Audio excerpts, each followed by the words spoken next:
Good day, sir, madam. I am Marjorie Solcas, 30 years old.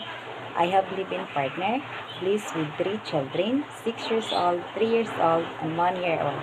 My live-in partner is a sewer. My father is a farmer. My mother is a housewife. I have 5 brothers and 4 sisters. I am from Antipolo City. I am Roman Catholic and I am high school graduate. My hobbies are singing, cooking, and cleaning. I work as local helper in Philippines for 2 years.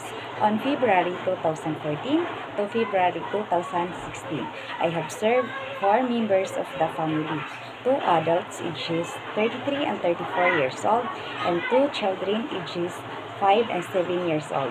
My main duties are cleaning the house, marketing, ironing, cooking, washing dishes, washing clothes, and taking care of the children.